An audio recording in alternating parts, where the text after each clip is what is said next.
오랜만에 시 한 편 읽고 시작할까요? 주보의 실은 시입니다. 저수지 권정우. 자기 안에 발 담그는 것들을 물에 젖게 하는 법이 없다. 모난 돌멩이라고 모난 파문으로 대답하지 않는다. 검은 돌멩이라고 검은 파문으로 대답하지 않는다. 산이고 구름이고 물가에 들어선 나무며 나는 새까지 겹쳐서 들어가도 어느 것 하나 상처 입지 않는다. 바람은 쉴 새 없이 넘어가는 수면 위의 줄글을 다 잇기는 하는 건지 하늘이 들어와도 넘치지 않는다. 바닥이 깊고도 높다. 실제로 그 저수지에 발을 담근다는 의미가 아니죠. 저수지에 비친 하늘, 산, 나는 새까지 그 비친 모습을 보는 것입니다. 그 많은 게 저수지 속에 다 들어와도 다 받아주고 상처 하나 입지 않고 하늘이 들어와도 넘치지 않는 그 저수지 같은 깊고 넓은 마음을 바라게 되는 시입니다. 이렇게 시에는 언제나 비유 혹은 은유가 담겨져 있습니다. 메타포나 즉 상징이 담겨져 있는 것이죠. 이게 사람을 웃게도 만들고 울게도 만들어요. 이게 시가 가진 힘입니다. 이제 시는 그만 보시고 저를 봐주세요. 아까도 그러더니. 이런 맥락에서 우리 개신교회가 상징을 잃어버린 것은 참 불행한 일입니다. 로마 카톨릭의 부패를 개혁한다는 이유로 개신교회에서 거의 모든 상징물들을 다 없애버렸습니다. 상징물들이 우상이 될 수 있다는 이유 때문이었죠. 하지만 빈대 하나 잡으려고 초가삼간 다 태우는 격이 되어져 버렸습니다. 상징이 가진 힘 그리고 그 깊이, 엄청난 영향력마저 다 사라지게 된 것입니다. 오늘날 개신교회가 깊이가 없고 가벼우며 심지어 천박한 종교적 모습을 보이는 데는 이런 이유가 있다라고 저는 개인적으로 생각합니다. 그래서 우리는 예수님의 하신 말씀 중에서 특히 비유의 말씀을 주의 깊게 살펴보아야 합니다. 예수님께서 왜 주로 비유로 말씀하셨는지, 그리고 그 비유를 통해서 무엇을 우리에게 전하고자 하셨는지를 들어야 한다는 말이지요. 예수님께서 비유로 말씀하실 때마다 언제나 이렇게 말씀하셨습니다. 귀 있는 자는 들으라. 오늘 본문 9절에도 나옵니다. 여러분, 이게 무슨 뜻일까요? 그럼 이것도 일종의 비유죠. 귀 없는 사람 없잖아요. 다 귀가 있습니다. 그런데 귀 있는 자는 들으라라고 말할 때 그 의미는 귀가 있다고 다 알아듣는 것도 아니요, 그 말씀을 깨닫는 것도 아니라는 의미이겠지요. 바로 여기 오늘 우리가 잘 아는 이 씨 뿌리는 비유의 핵심이 담겨져 있습니다. 교회 생활 웬만큼 하신 분들은 다 아는 비유잖아요. 이 비유는 예수님께서 바닷가에서 배에 타시고, 사실은 호숫가죠, 거기 모인 큰 무리들을 보면서 하신 말씀 중에 일부예요. 어떤 사람이 밭에 씨를 뿌리러 나갔습니다. 당시 유대인들은 이 보리 같은 이 농작물을 재배할 때 씨를 이렇게 심는 것이 아니라 한 움큼을 잡고 밭에다가 이렇게 흩뿌리는 방식을 사용했습니다. 그런데 이 좁은 밭에다가 씨를 뿌리다 보니 씨가 밭에만 떨어지는, 옥토밭에만 떨어지는 게 아니었어요. 바람에 날려서 길가나 돌밭이나 가시떨기에 떨어지곤 했습니다. 이걸 너무 잘 알고 있었던 예수님께서 이것을 비유로 말씀하시는 거죠. 자, 길가에 떨어진 씨는 어떻게 됐죠? 새들이 와서 금방 먹어버렸습니다. 돌밭에 떨어진 씨는 어떻게 됐습니까? 흙이 얇으니까 씨가 떨어져서 싹이 났기는 났지만 해가 나니까 금방 타버리고 뿌리가 없으니까 금방 말라버렸죠. 가시떨기 위에 떨어진 씨는 어떻게 됐습니까? 가시 때문에 그 기운이 막혀서 자라지 못했습니다. 그리고 옥토, 즉 좋은 밭에 떨어진 씨는 100배, 60배, 30배 결실을 맺었다는 그런 이야기예요. 자, 예수님이 이제 바닷가에 배를 띄우고 거기에 앉아서 큰 무리를 보면서 이 비유를 말씀하시고 귀 있는 자는 들으라 이렇게 하십니다. 거기 모인 사람들의 반응이 어땠을까요, 여러분? 이제 이야기를 하셨어요. 그러면 이제 사람들이 다 기다리는 거죠. 이게 무슨 뜻인지 이제 예수님이 풀어주시겠지 하고 다 기다리는 거예요. 한동안 침묵이 흘렀을 거예요. 근데 예수님이 귀 있는 자는 들으라 그래놓고 점점점 아무 말씀을 안 하시는 거예요. 풀어주셔야 되잖아요. 근데 아무 말씀을 안 하세요. 얘기가 거서 그냥 끝나버립니다. 유대인들 중에서 씨 뿌리는 거를 모르는 사람이 어디 있어요? 다 아는 얘기죠. 근데 그 얘기를 했을 때 뭔가 그 얘기를 한 이유가 있고 의미가 있을 텐데 그걸 안 얘기해 주시고 그냥 거기서 끝내셨어요. 여러분, 제가 주보에다가 매 주일 시를 소개하잖아요. 그리고 밑에다가 약간의 그 제 단상을 적어주니까 시가 좀 이해돼서 좋으시죠? 별 필요 없으면 안 적습니다. 근데 이게 시만 적어놓으면 어떤 시는 이게 뭔 말이야 이러잖아요. 근데 예수님이 꼭 그렇게 하신 거예요. 비유를 얘기하셨어요. 그럼 얘기를 해주셔야지 무슨 뜻인지. 그런데 거기 있는 무리들에겐 얘기 안 하고 제자들하고 따로 모였을 때의 이 비유의 뜻을 풀어주세요. 본문을 자세히 보면 아시겠지만 10절부터 23절은 제자들만 따로 모였을 때 그거를 설명한 내용입니다. 특히 18절부터는 이 비유의 의미들을 제자들에게 설명해 주세요. 예수님, 왜 비유로 설명하세요? 이게 무슨 뜻이에요? 라고 하니까 왜 비유로 말씀했는지, 그리고 이 비유의 뜻은 무엇인지 말씀해 주시는 그런 내용이에요. 자, 무슨 뜻이냐? 길가에 씨가 떨어졌다는 말은, 그리고 새가 먹었다는 것은 말씀이 마음에 뿌려졌는데 악한 자가 와서 그것을 가져가 버렸다. 사탄이 와서 가져가 버렸다는 뜻이고, 돌밭에 뿌려졌다는 말은 말씀을 받고 기쁨으로 받긴 했는데 이게 뿌리가 약하니까 어려움과 고난이 오면 금방 넘어져 버리는 것을 의미하고, 가시떨기에 떨어졌다는 말은 말씀을 듣기는 한데 세상 염려, 재물의 유혹 때문에 말씀이 막혀서 열매를 맺지 못한다는 뜻이랍니다. 그리고 마지막으로 좋은 땅에 떨어졌다는 것은 말씀을 듣고 깨닫는 사람인데 이런 사람은 100배, 60배, 최소한 30배의 결실을 맺는다, 열매를 맺는다, 이런 뜻이라고 풀어주십니다. 여러분, 이렇게 설명을 들으니까 알 것 같죠? 그래도 모르시는 분은 없겠죠. 그게 그런 뜻이구나. 그러니까 하나님 말씀을 들을 때 우리 마음 상태를 말하는 거구나.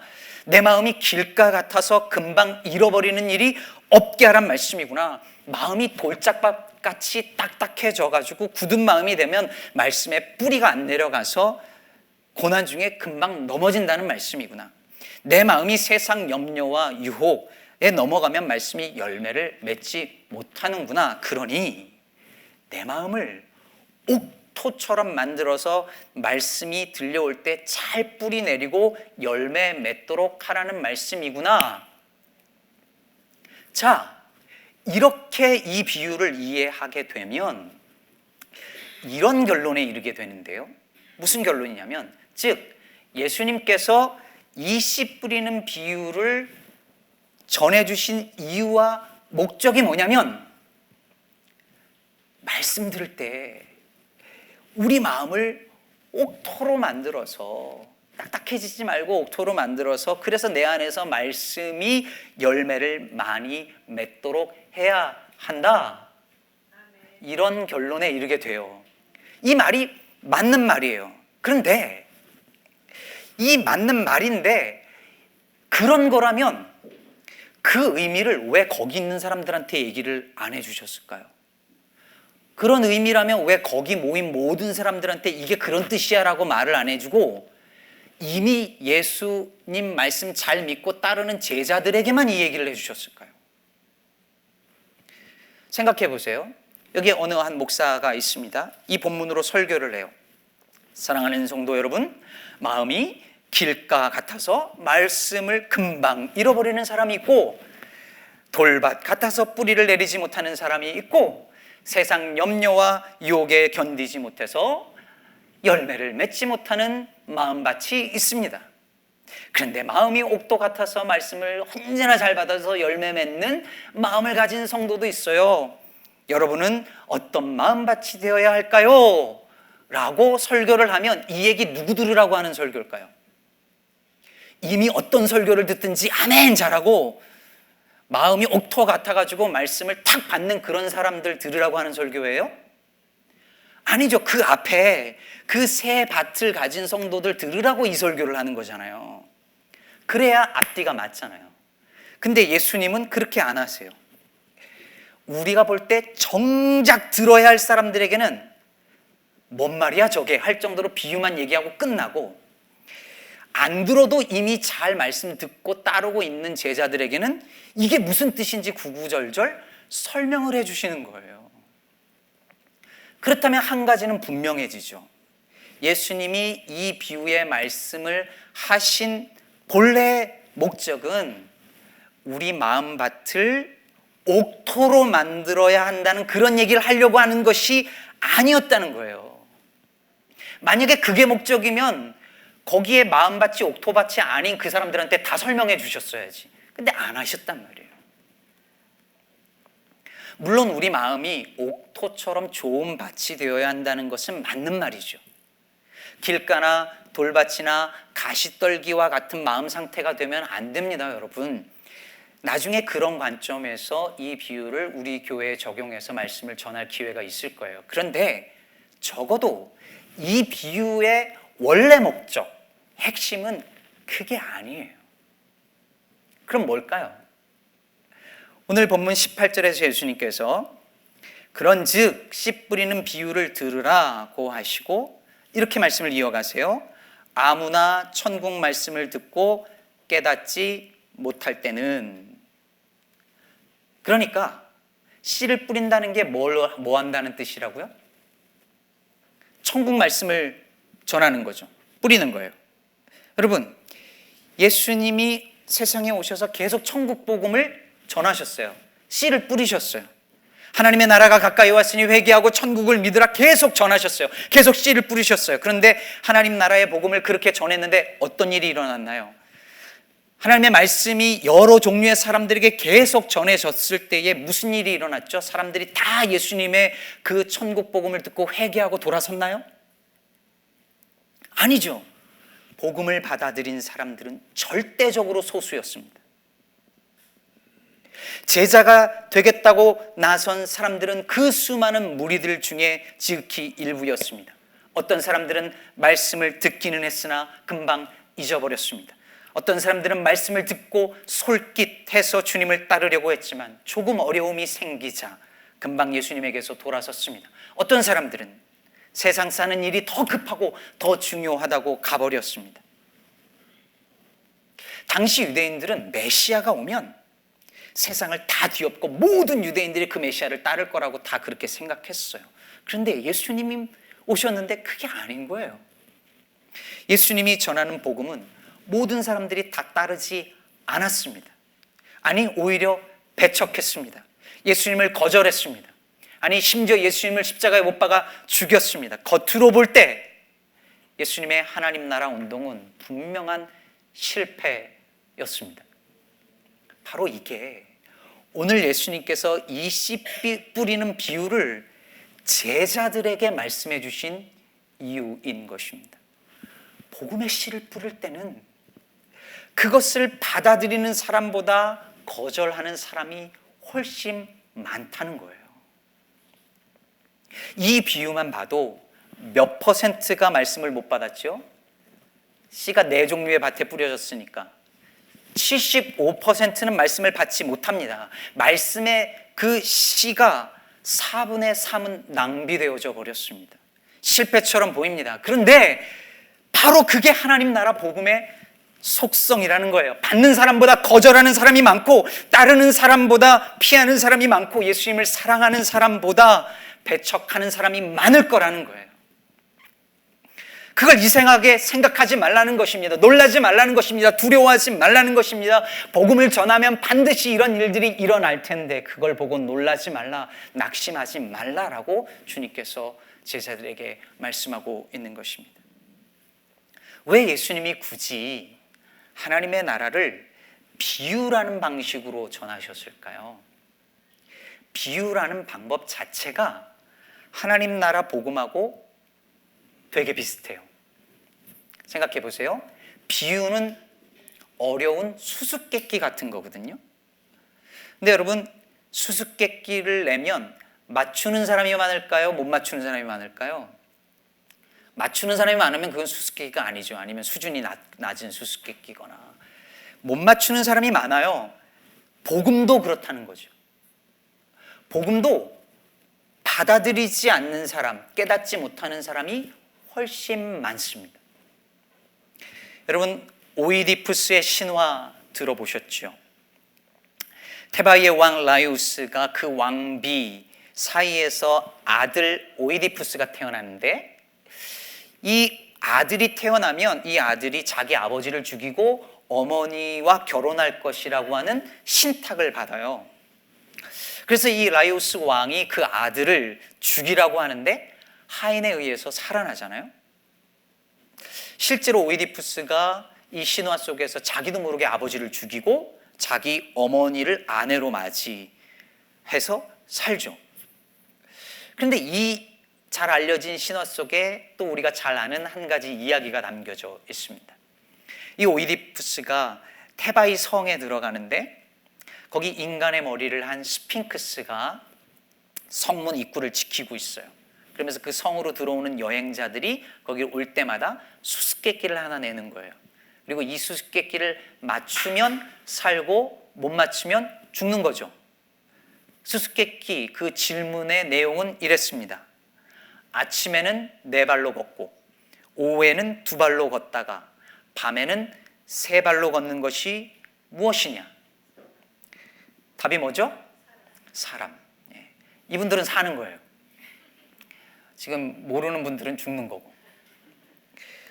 그래서 대답하죠. 사람이다. 어려서는 내 손과 발로 기어다니고 어른이 돼서는 2다리로 걸어다니고 늙어서는 지팡이를 짚고 다니니 그건 사람이다. 그러면서 오이디푸스는 살고 스핑크스는 죽습니다. 여러분, 이 이야기 속에 수수께끼는 그냥 단순한 재미가 아니에요. 맞춘 사람에게 페이퍼 타월이나 태블릿 PC 주는 거 아닙니다. 한국행 비행기 티켓 주지 않아요. 여러분, 여기서 수수께끼는 사느냐 죽느냐의 문제죠. 예수님의 복음도 그렇습니다. 복음을 믿으면 좋고 안 믿어도 할 수 없는 그런 게 아닙니다. 복음은 사느냐 죽느냐의 문제입니다. 하나님 나라에 들어가느냐 못 들어가느냐의 문제입니다. 그런데 진짜 문제는 이 하나님 나라의 복음을 받아들이는 사람보다 안 받아들이는 사람, 못 받아들이는 사람이 훨씬 많다는 데 있습니다. 사랑하는 여러분, 오늘 예수님께서 제자들에게 이걸 말하고 있는 거예요. 하나님의 나라 복음을 다수가 따르지 않는다고 놀라지 말라. 너희가 복음을 전할 때 사람들이 거의 다 그것을 배척한다고 낙심하지 말라. 복음은 본래 그런 것이다. 너희들의 숫자가 적다고, 너희들의 사역이, 너희들이 예수 따라 사는 삶이, 너희들이 전하는 그 전도의 행위가 실패한 것처럼 보인다고 낙심하지 말라. 복음에 물타지 않고 똑바로 전하는데 교회에 수천 명, 수만 명 모이는 게 이상한 거다. 예수 믿고 따르는데 세상에서 성공하지 못하고 오히려 힘들고 어렵고 심지어 조롱당하고 배척당한다고 낙심하지 마라. 본래 복음은 그런 것이다. 원래 하나님 나라의 복음은 이 세상에서 실패하는 것처럼 보인다. 그게 정상이다. 그것을 오늘 말하고 있는 것입니다. 그런데 여러분, 오늘날의 교회는 이 하나님 나라의 복음과 너무나 달라 보입니다. 교회도 세상의 성공을 찬양합니다. 실패를 부끄러워해요. 그러니 세상에서 실패하면, 세상에서 뭔가 잘 나가지 못하면 당장 교회부터 못 나가요. 좋은 대학 못 가고 좋은 직장 못 가고 남들처럼 배우지 못하거나 돈이 없으면 남 부끄럽다고 교회를 못 옵니다. 제가 어릴 때 저희 집이 그랬어요. 사장님 소리 들을 때는 교회 잘 나가던 우리 아버지 그리고 우리 가족이 사업에 실패한 순간부터 교회부터 못 갔습니다. 여러분, 이게 말이 되나요? 세상에서 실패한 사람들이 교회마저 갈 수 없다면 어디를 가죠? 교회는 남 부끄러워서 못 가는 곳이 아니라 남 부끄러운 사람들이 모이는 공동체이어야 하는 것입니다. 원래 교회는 실패자들의 모임이었습니다. 생각해 보세요.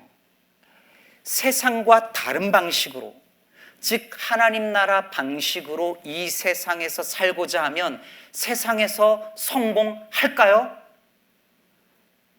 성공할 가능성이 높을까요? 못할 가능성이 높을까요? 말씀대로 살면 이 세상에서 부자가 될 확률이 높을까요? 적을까요?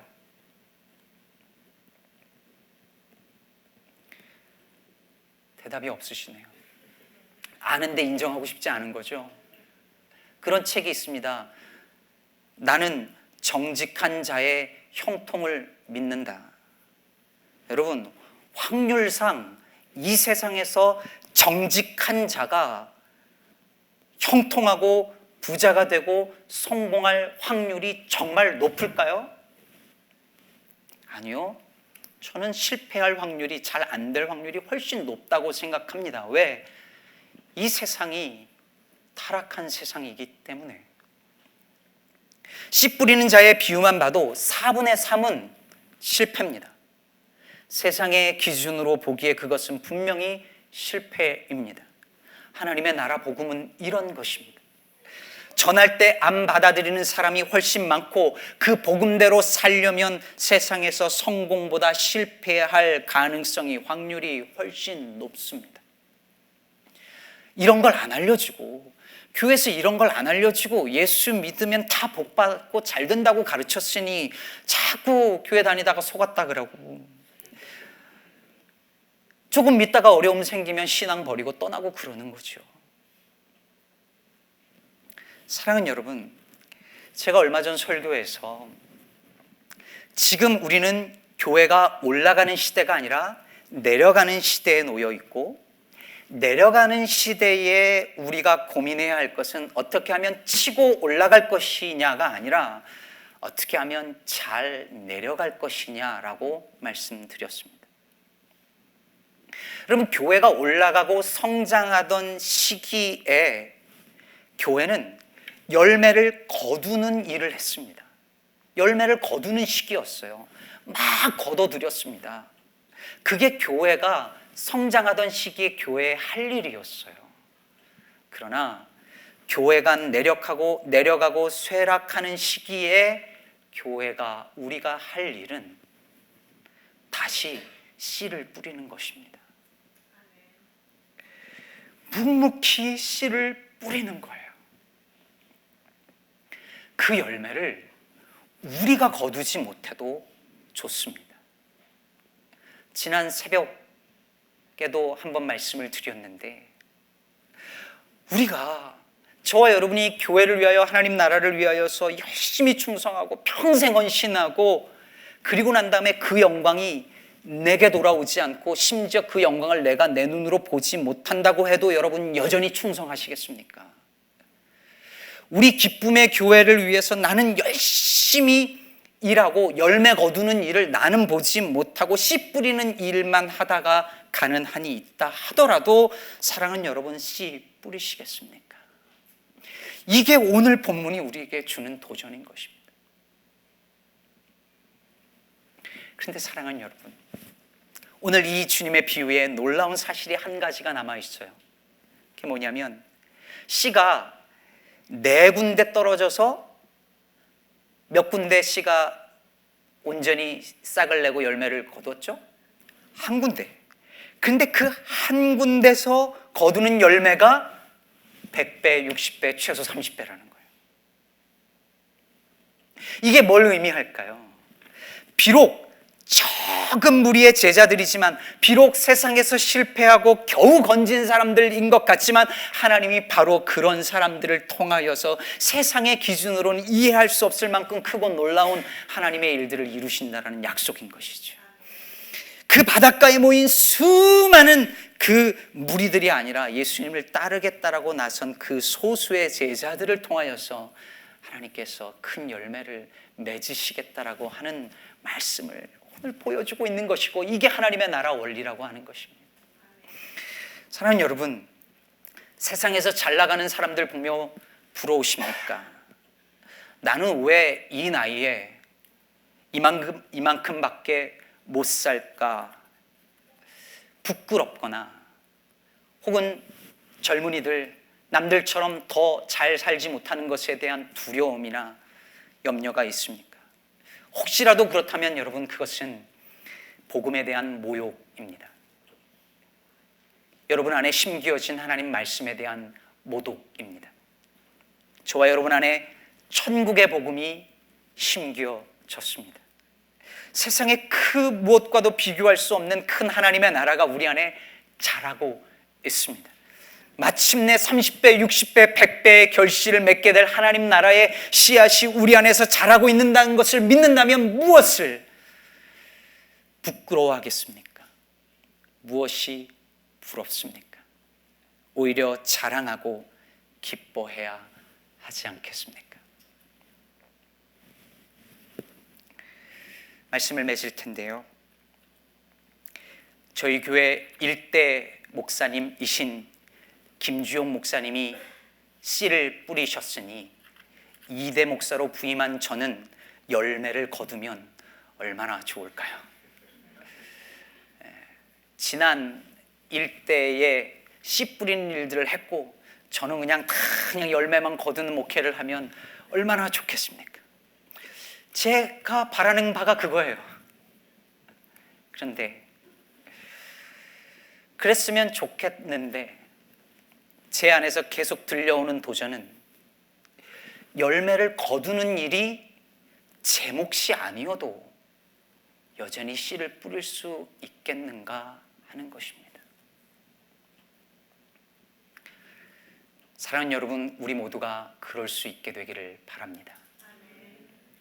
우리가 비록 소수여도, 비록 우리 눈앞에 드라마틱한 성장이나 부흥이나 열매가 보이지 않아도 눈물로 씨를 뿌리면 주님께서 주님의 때에 기쁨으로 단을 거두는 일을 어쩌면 우리에게, 혹은 우리 다음 세대, 혹은 다음 세대에게 주님의 때에 허락하실 줄로 믿습니다. 그것을 믿고 묵묵히 여전히 복음의 씨를 뿌리며 복음에 합당한 삶을 살아가는 저와 여러분, 우리 시카고 기쁨의 교회 공동체 되기를 주님의 이름으로 축복합니다.